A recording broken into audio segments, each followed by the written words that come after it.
भक्तों, ओम नमः शिवाय। श्री शिवाय नमस्तुभ्यम। जय श्री महाकाल। जी हाँ भक्तों, क्या आपके भी घर में कोई ऐसा व्यक्ति है जिसका विवाह नहीं हो रहा? आप लोग उसके विवाह के लिए बहुत ज़्यादा परेशान हैं, बहुत ज़्यादा चिंतित हैं। आपको समझ में नहीं आ रहा कि उस व्यक्ति का जो विवाह है वो हो क्यों नहीं रहा। आपने बहुत ज़्यादा प्रयास कर लिया, बहुत ज़्यादा पंडितों को दिखा लिया, बहुत ज़्यादा आपने क्या किया, कुंडली मिलवा ली, लेकिन अभी भी उस व्यक्ति का जो है तो क्या हो रहा है, विवाह में अड़चन आ ही आ रही है। पता नहीं, आपको समझ में नहीं आ रहा कि आखिर ऐसा क्या हो रहा है कि उसके विवाह में अड़चन इतनी आ क्यों रही है। कोई ना कोई अड़चन आ ही जाती है, विवाह नहीं हो रहा, उम्र गुजरी जा रही है। 30 साल हो गई है, 35 साल हो गई है, 40 साल हो गई है, यहाँ तक 45 साल भी हो गई है, लेकिन अभी भी उस व्यक्ति का क्या है, जो विवाह का योग है वो नहीं बन रहा। आप लोग जितने भी माता पिता हैं बहुत ज़्यादा परेशान हैं कि आपके बच्चों का होगा क्या।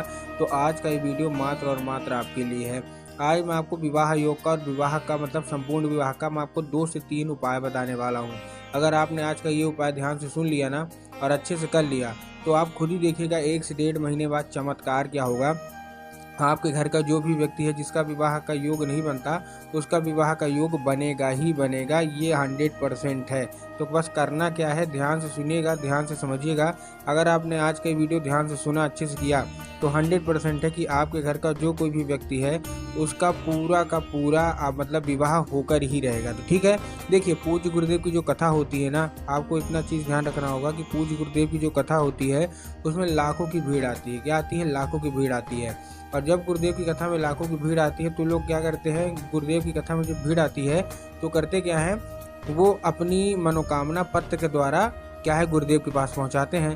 तो जब गुरुदेव की कथा में पत्र पहुंचा, क्या पहुंचा, जब गुरुदेव की कथा में पत्र पहुंचा तो उसमें क्या हुआ, बहुत सारे लोगों ने जो अपनी अपनी मनोकामना लिखी थी ना, तो गुरुदेव की कथा में क्या है, गुरुदेव की कथा में अपनी मनोकामना पहुंची और लाखों की भीड़ थी। जब गुरुदेव ने पत्र पढ़ा तो उसमें बहुत सारे लोगों के अलग अलग पत्र थे, लेकिन ज़्यादातर लोगों का एक ही पत्र था कि गुरुदेव हमारे घर का एक लड़का है, या गुरुदेव हमारे घर की एक लड़की है, इसका विवाह नहीं हो रहा, कृपया करके कोई ऐसा उपाय बता दें ताकि इसका विवाह का योग बन जाए, बाबा भोलेनाथ की कृपा हो जाए इसके ऊपर।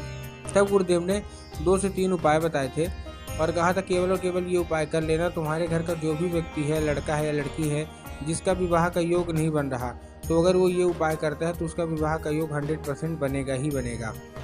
जब पूज्य गुरुदेव ने ये उपाय बताया तो लोगों ने जाके अपने घर में ये उपाय किया।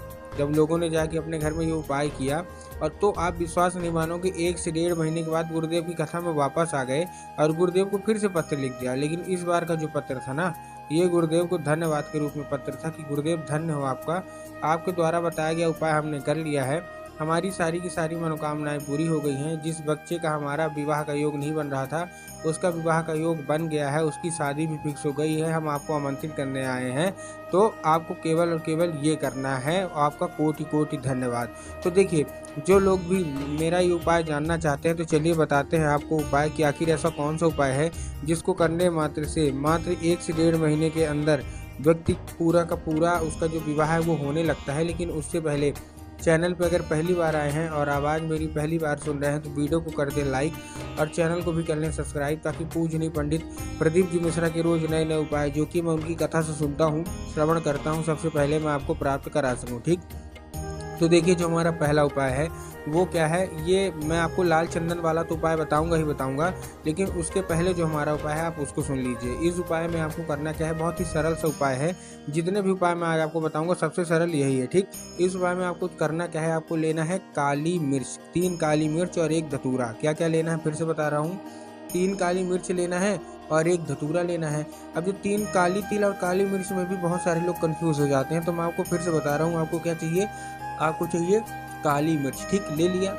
लेने के बाद आपको एक क्या चाहिए, 1 धतूरा चाहिए। अब देखिए, जब आप धतूरा लेंगे तब आपको ध्यान रखना है कि धतूरा कहीं से भी कटा फटा नहीं होना चाहिए, कहीं से खंडित नहीं होना चाहिए, कहीं से मुरझाया हुआ तो बिल्कुल भी नहीं होना चाहिए। बहुत सारे लोग धतूरा लेने में गलती करते हैं। ठीक, ले लिया, अपने बच्चे को हाथों में दे दिया और भेज दिया उनको सीधा सीधा कहाँ, शिव मंदिर। ठीक, जैसे ही शिव मंदिर पहुंचेंगे तो उनको क्या बोलना है कि दक्षिण दिशा में खड़ा हो जाए, उत्तर की ओर अपना चेहरा कर ले। ठीक, इधर दक्षिण दिशा में खड़ा हो जाए, उत्तर की ओर चेहरा कर ले। अब देखिए, दक्षिण और उत्तर में क्या है ना, बहुत सारे लोग कंफ्यूज हो जाते हैं कि दक्षिण कौन सा होता है, उत्तर कौन सा होता है, हमको थोड़ा क्लियर बताइए। तब गुरुदेव ने साफ साफ बताया कि आप जिस भी शिव मंदिर जा रहे हैं उस शिव मंदिर के जिधर साइड जलाधारी होगा, आपको अपना चेहरा उधर साइड करके खड़े हो जाना है। ठीक, आप खड़े हो गए, खड़े होने के बाद क्या करना है, जैसे आप खड़े होंगे तो आपको बाबा कुंदकेश्वर महादेव का नाम लेके, कौन से महादेव का एक बहुत ही सुंदर सा नाम है कुंदकेश्वर महादेव। तो आपको करना क्या है, आपको कुंदकेश्वर महादेव का नाम लेके चुपचाप आपको अर्पित कर देना है और अपनी जो कोई भी इच्छा होगी, मनोकामना होगी, वो मांग लेना है। पूज्य गुरुदेव कहते हैं काली मिर्च उपाय जो भी कर लेता है ना, उसकी सारी की सारी मनोकामना अवश्य रूप से पूरी होती ही होती हैं। ये था हमारा पहला उपाय। अब हम बढ़ते हैं अपने दूसरे उपाय की ओर, जो कि लाल चंदन का उपाय है। ये उपाय विवाह का सबसे खास उपाय माना जाता है। जो कोई भी व्यक्ति इस उपाय को कर लेता है उसका 100% विवाह का योग बनता ही बनता है। अब देखिए इस उपाय में आपको करना क्या है। इस उपाय में सबसे सिंपल मैं आपको बता रहा हूँ, ठीक है। इस उपाय में आपको चाहिए लाल चंदन। अब लाल चंदन आपने ले लिया, अभी लाल चंदन लेके आपको पहुंच जाना है सीधा सीधा शिव मंदिर। अब देखिए जो लोग आधा अधूरा उपाय सुनते हैं ना, उनको दिमाग में क्या होगा कि ये लाल चंदन जो है ये हमको क्या कर देना है, चुपचाप बाबा भोलेनाथ की शिवलिंग पर अर्पित करवा देना है। नहीं, जिनका भी विवाह नहीं हो रहा तो आपको क्या करना है, देखिए आपको सिंपल सा एक उंगली से उपाय करना है, दूसरी उंगली यूज में नहीं लानी है। आपको क्या लेना है, केवल अपनी एक उंगली लेना है। अब एक उंगली से आपको सबसे पहले माता शोक सुंदरी की जगह पर अर्पित करना है। अब देखिए जिनको पता है कि माता शोक सुंदरी की जगह कहाँ होती है उनका तो ठीक, लेकिन बहुत सारे ऐसे लोग हैं जिनको यही नहीं पता कि माता शोक सुंदरी की जगह कहाँ होती है। तब गुरुदेव ने साफ साफ बताया कि जो जलाधारी होती है, जलाधारी के दाएं साइड में मतलब राइट साइड में माता शोक सुंदरी की जगह होती है। तो आपको करना क्या है, माता शोक सुंदरी की जगह पे आपको 3 बार टीके के रूप में आपको क्या कर देना है, लगा देना है। ठीक, 3 बार टीके के रूप में लगा दिया। और जैसे ही 3 बार टीके के रूप में लगाएंगे आप अपनी मनोकामना मांगते रहिए। उसी उंगली आपको धोना नहीं है, ठीक। उसके बाद आपको क्या करना है, 5 मिनट तक आप खड़े रहिए, फिर वही उंगली आपको फिर से वही जगह टच करना है और आपको वही लेके अपनी उंगली घर आ जाना है। घर आने के बाद आपको क्या करना है, घर आने के बाद आपको सिंपल सा एक काम करना है, जहाँ भी आप लोग सोते हैं तो जो आपका जिधर साइड आपका सर रहता है उधर साइड आप अपना सर रख के सो जाइए और उधर साइड आपको जो अपने हाथ में उंगली में चंदन लिया है ना, आपको 3 बार टीका लगा देना है। पूज्य गुरुदेव कहते हैं कि ये उपाय करने से स्वयं माता शोक सुंदरी आपके साथ आपके घर तक आ जाती हैं और आपका केवल विवाह ही बस नहीं होता, आपका मंगल विवाह होता है। जैसा आपने सोचा होगा ना वैसा आपका विवाह होता है, ठीक। तो ये उपाय आपको अवश्य रूप से करना ही करना है। अब हम आते हैं अपने लास्ट उपाय की ओर, जो कि सुख समृद्धि का है। बहुत सारे लोगों के जीवन में सुख समृद्धि नहीं होती। इस उपाय में आपको क्या चाहिए, 1 लोटा जल चाहिए जो कि तांबे के लोटे में होगा।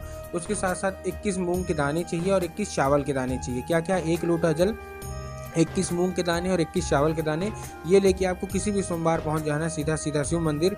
और जैसे ही आप शिव मंदिर पहुंचेंगे आपको क्या करना है, नंदी के ऊपर थोड़ा सा जल डाल के नंदीश्वर महादेव बोलना है। उसके बाद बाकी का जल आपको बाबा भोलेनाथ की शिवलिंग पे चंद्रमौली महादेव का, देखिए महादेव के बहुत ही अलग अलग नाम है, सबसे बड़े बड़े नाम है, लेकिन चंद्रमौली महादेव बहुत ही खास नाम है। तो आपको क्या करना है, चंद्रमौली महादेव का नाम लेके आपको चुपचाप क्या करना है, शिवलिंग पर अर्पित कर देना है और जो भी इच्छा मनोकामना मांगना है।